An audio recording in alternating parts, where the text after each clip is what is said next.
Monday, where I jump on every Monday and go through a body weight exercise that you can do from home. I'm Vaughn from Wellness Coach with Vaughn, and if you're loving the videos I'm putting out, don't forget to like and subscribe so other people can see them too. Plus, it will just help me out, okay? Today I am going to take you through how to do the fire hydrant plus a fire hydrant kick, also known as the dog pedal, okay? And you'll see why. We're kind of going to be coming into a position where it looks like a dog peeing on a fire hydrant.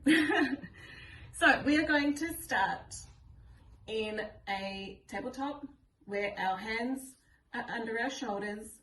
We are nice and flat in our back. We're not hanging in our back. Okay, so our abs are nice and tight.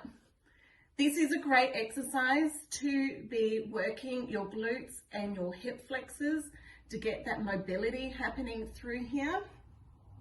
Okay, so we are going to just lift our knee up to the side and down. Okay, you can be using your obliques to be helping with this movement. Okay, you're going to feel it in your glute, you're going to feel it in your hips, and you want to make sure your abs are nice and tight so we're not hanging here. Okay, let me show you from front on. So hands are under our shoulders, feet, our knees are coming straight down so we're not in, because our hips don't go that way. Our knees are directly under our hips, okay? And you're going to lift up and down. Now, depending on the range of movement you have, depends on how high you can bring it up.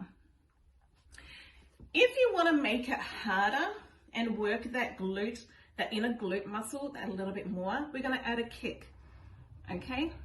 So I'll show you from an angle. So you're going to come up, kick out, in, down, kick out, okay? And you're going to really feel that glute burning. So up, kick, and down. Making sure your abs are staying nice and tight through that so we're not hanging as we do it, okay? So back nice and flat, up, kick, in, down. Give it a go, let me know how you went. Comment below, and if there's any exercise you'd like me to go through, make sure you let me know. Otherwise, I'll see you next week. Bye.